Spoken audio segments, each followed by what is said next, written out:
दोस्तों सुजलॉन एनर्जी की बात करें तो कंपनी ने किया है बहुत बड़ा फैसला। अपने एलिजिबल एम्प्लॉयज़ को बोनस शेयर जारी किए। 5 रुपये में उनको कंपनी ने शेयर दिए। और आप देख सकते हो कि पिछले साल भर से हम देख रहे हैं कि लगातार अपने एम्प्लॉयज़ को बोनस शेयर जारी कर रही है सुजलॉन।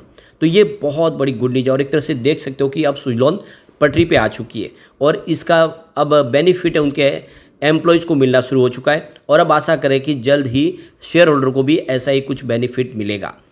अब यहाँ पे एक बड़ी गुड न्यूज़ तमिलनाडु से निकल के आ रही है सुजलॉन के लिए। क्या है पूरी अपडेट, उसको अच्छे से समझने की कोशिश करेंगे। वैसे मोतीलाल ओसवाल ने रिपोर्ट जारी की है, उसमें कहा गया है कि अगस्त महीने में म्यूचुअल फंड ने सुजलॉन और दूसरी और कंपनियों में अपने शेयर बेचे हैं। कितनी प्रॉफिट बुकिंग है उसको समझेंगे। और सुजलॉन एनर्जी जिसने आज गिरते बाजार में काफ़ी बेहतर प्रदर्शन किया है, क्या अब जिस तरह से कल इसने एक ऑल टाइम अपना 52 वीक का नया हाई बनाया था, आज उससे थोड़ा जरूर नीचे रहा, लेकिन क्या आने वाले समय उससे शानदार रिटर्न देता हुआ दिखाई देगा स्टॉक, जानने की कोशिश करेंगे इस वीडियो के माध्यम से। लेकिन फ्रेंड उससे पहले अगर आप पहली बार हमारे चैनल पे आए तो चैनल को सब्सक्राइब कर दीजिए, एक बेल आइकॉन दबा दीजिए ताकि जब भी नया वीडियो बने पहला नोटिफिकेशन आपको मिले। वीडियो पसंद आए तो लाइक से जरूर कीजिए। चलो फ्रेंड्स वीडियो स्टार्ट करते हैं। मैं हूँ आपका दोस्त एस.बी. दवे और हमारे अपने चैनल ऑनलाइन कमाई में आपका बहुत बहुत स्वागत है। तो सबसे पहले अगर हम निफ्टी एनर्जी की बात कर ले तो आज 42,229 के स्तर पे क्लोजिंग थी। 268 पॉइंट की गिरावट देखने को मिली, यानी 0.63% गिरा निफ्टी एनर्जी। कल की बड़ी तेजी के बाद आज बाजार में प्रॉफिट बुकिंग हावी हो गई और निफ्टी एनर्जी गिरा।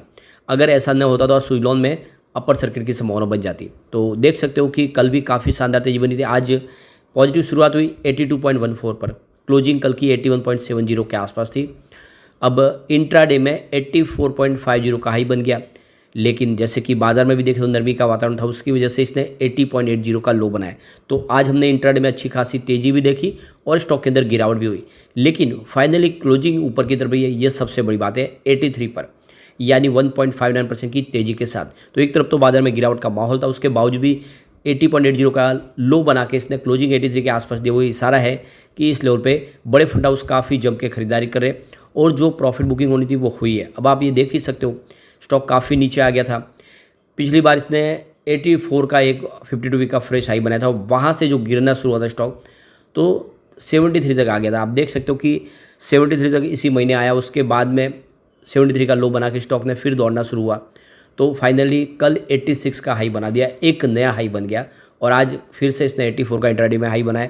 तो क्लियरली समझ सकते हो जो निचले लेवल से गिरावट होनी थी वो हो चुकी है और यहाँ से फिर बेहतर प्रदर्शन की तरफ आगे बढ़ता हुआ स्टॉक दिखाई देगा। ये इसके लिए काफ़ी अच्छी बात है। अब यहाँ पे जो बड़ी अपडेट निकल के आ रही है, सुजलॉन एनर्जी ने एक्सचेंज को नोटिस के माध्यम से जानकारी दी है। उन्होंने अपने एलिजिबल एम्प्लॉयज़ को बोनस के रूप में शेयर जारी किए। तो देख सकते हो कि ये जो रिजोल्यूशन पास किया गया है 13 सितंबर 2024 को, जिसमें 47,28,750 इक्विटी शेयर जारी किए। इन इक्विटी शेयर की फेस वैल्यू 2 रुपीज़ की है और 3 रुपये के प्रीमियम के ऊपर 5 रुपीज़ में इनको इक्विटी शेयर जारी किए गए। यानी जितने एम्प्लॉयज़ है इस समय प्राइस भले वो 84 के आसपास हो, लेकिन उनको 5 रुपये में कंपनी ने शेयर दे दिए है। और आप देख सकते हो कि ये जो ग्रांट 1 अंडर ESOP स्कीम 2022 के तहत अपने एलिजिबल एम्प्लॉयज़ को उन्होंने शेयर बोनस के रूप में दिए। तो ये बहुत बड़ी गुड न्यूज़ है एम्प्लॉयज़ के लिए। एम्प्लॉयज़ को उनका बेनिफिट मिला जिन्होंने कंपनी के साथ काफ़ी समय से वक्त निकाला, जुड़े रहे। बहुत ख़राब वक्त भी आया जब लोगों को हो सकता है समय पे सैलरी भी ना मिले हुई हो, क्योंकि कंपनी खुद डूबने की कगार पर थी 2020 तक, तो वो बने रहे। तो अब उनको उसका बेनिफिट मिल रहा है। आप देख सकते हो कि जो स्टॉक इस समय उनको 5 में मिला है वो इस समय बाज़ार की प्राइस उसकी 80 रुपये से ऊपर है। तो एक बहुत बड़ा इनके लिए एक ये जैकपॉट साबित हो एक तरह से स्टॉक। और आशा कर रहे हैं कि आने वाले समय में शेयर होल्डर को भी ऐसा ही कंपनी बोनस देगी। और जैसे कि अब CFO हिमांशु मोदी की तरफ से कहा गया कि 2025 से कंपनी डिविडेंड के ऊपर विचार करेगी, यानी जल्द ही कंपनी आपको अपने प्रॉफिट में हिस्से बनाना शुरू कर देगी। तो सुजलॉन एनर्जी ने अपने एम्प्लॉयज़ को इनाम दे दिया है जिन्होंने उनके साथ मुसीबत के वक्त भी खड़े रहे थे और कंपनी के हर फैसले में उन्होंने अपना साथ दिया और उन्होंने अपने टारगेट अचीव किए। अब यहाँ पे देख सकते हो कि यहाँ पे जिस तरह से उन्होंने फैसला लिया, आप देख सकते हो उन्होंने अपनी एक कॉर्पोरेट ऑफिस को ही सेल कर दिया और उसको फिर रेंट पे ले लिया, लीज पे ले लिया 5 साल के लिए। और ये जो बड़ी रकम मिली है उनको, उसकी वजह से जितने बड़े बड़े ब्रोकरेज हाउस है वो फैसले से बहुत ज़्यादा खुश है कि एक इस तरह से कंपनी फैसला कर सकती है, क्योंकि बहुत सारे ऑर्डर है जिनको इस समय कंप्लीट करना है। यहाँ तक कि ये सारे फैसले के बाद में मॉर्गन स्टैनली ने इसकी रेटिंग को भी ओवरवेट कर दिया है। मॉर्गन स्टैनली को समझ में आ रहा है कि ये वाकई में स्टॉक आने वाले समय बेहतर प्रदर्शन कर सकता है, और ग्लोबल ब्रोकरेज हाउस जिस तरह से एक के बाद एक यहाँ पे अच्छी खबरें दे रही है, इशारा है कि आने वाले समय शानदार तेजी आ सकती है सुजलॉन में। वैसे अगस्त महीने में म्यूचुअल फंड ने प्रॉफिट बुकिंग कर ली है सुजलॉन में। एनबीसीसी, सीडीएसएल, टाटा टेक्नोलॉजी, इन शेयरों में अगस्त महीने में अपनी होल्डिंग ट्रिम की है कि यहाँ पे टाटा एलेक्सी है, मझगांव डॉक, इनमें कुछ निवेश बढ़ा है। तो देख सकते हो कि यहाँ पे प्रॉफिट बुकिंग हुई है क्योंकि स्टॉक काफ़ी ज़बरदस्त दौड़ चुका था, और म्यूचुअल फंड जो अपने निवेशकों को प्रॉफिट देना चाहते हैं इसलिए वो समय समय प्रॉफिट बुकिंग करेंगे, कोई गलत बात नहीं है। तो यहाँ पे देख सकते हो कि म्यूचुअल फंड ने अपनी होल्डिंग कुछ ट्रिम की है, 4.9% के आसपास लाई है, यानी 53.4 करोड़ शेयर बेची है। और भी दूसरी कंपनियों ने अपने हिसाब से इसमें बिकवाली की है और म्यूचुअल फंड ने वहाँ पे प्रॉफिट बुक किया है। तो आखिरकार में कितने म्यूचुअल फंड ने यहाँ पे एंट्री की और कितने एग्जिट हुए, तो यहाँ पे देखोगे अगस्त के आंकड़े हमारे सामने हैं। 14 म्यूचुअल फंड ने यहाँ पे नई एंट्री की है, 15 म्यूचुअल फंड यहाँ से अपने शेयर बेच के प्रॉफिट बुक कर चुके हैं।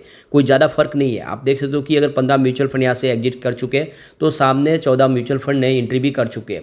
तो इसे क्लियरली समझ सकते हो कि जिनको प्रॉफिट बुक करना है वो प्रॉफिट बुक करेंगे, और नए लोग यहाँ पे फिर से एंट्री कर रहे हैं, आने वाले समय वो भी प्रॉफिट बुकिंग करेंगे, क्योंकि ये अब एक लंबी रेस के लिए तैयार हो चुका है। आने वाले समय समय पर पड़ाव आते हैं, स्टॉक थोड़ा नीचे आता है, एंट्री का मौका मिलता है और फिर तेज़ी से आगे बढ़ता है स्टॉक। जैसे कि इस बार 73 के आसपास ने मौका दिया, और आपको ये पता ही होगा कि ऑलरेडी हमने जब वीडियो बनाए थे पिछले, उसमें भी बताया कि 73-74 का एक सपोर्ट बना और यहाँ से ही बाउंस बैक दे सकता, बिल्कुल वैसा ही हुआ।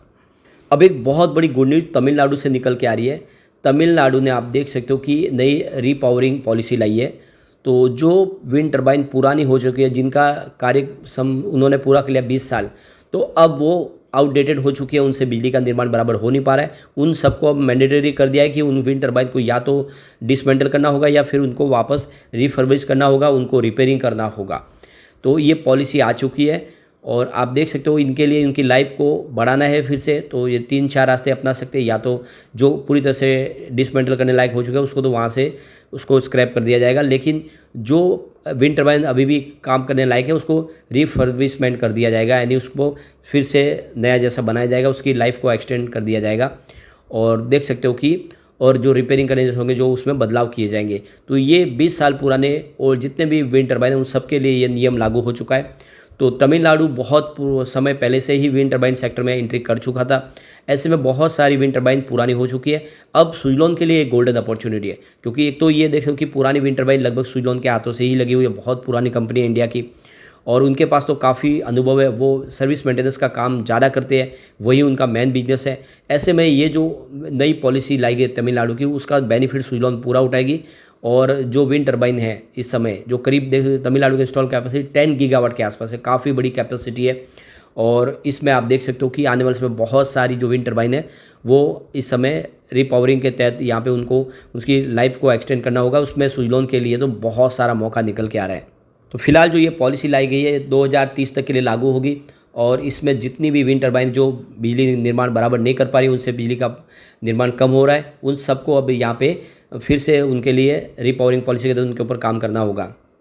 यहाँ पे 1986 से तमिलनाडु में विंड टर्बाइन लगाया जाए, जिसमें उनकी जो कैपेसिटी देखे रेटेड कैपेसिटी वो देखें तो 55 किलोवाट से लेकर 600 किलोवाट के आसपास है, जो बहुत पुरानी है। और अब आप देख सकते हो कि काफ़ी आगे बढ़ चुका है, टेक्नोलॉजी में बदलाव हो चुका है। तो ऐसे में अब उनको विंड टर्बाइन को एक बार फिर से नया करने की ज़रूरत है। तो यहाँ पे विंड टर्बाइन के अंदर मॉडिफिकेशन किया जाएगा, जो भी कमी है जैसे कि गियर बॉक्स है, ब्लेड्स है, जनरेटर्स है, कंट्रोलर्स है, हब है, हाइट, रोटर्स, डायमीटर्स वगैरह, जो भी इसमें कमी है उसको बदल के उसकी लाइफ को एक्सटेंड किया जाएगा, फिर से नया जैसा बनाया जाएगा। और आप देख सकते हो कि यह एक बहुत बड़ा मौका है यहाँ पे, इस समय सुजलॉन इस मौके का पूरा फ़ायदा उठा सकता है। तो हम क्लियरली कह सकते हैं कि सुजलॉन के लिए एक बहुत अच्छी अपॉर्चुनिटी इस समय दिखाई दे रही है। सुजलॉन आने वाले समय इसका पूरा फ़ायदा उठाएगा, और सुजलॉन की जो कार्य क्षमता के ऊपर हम तो सवाल उठा ही नहीं सकते।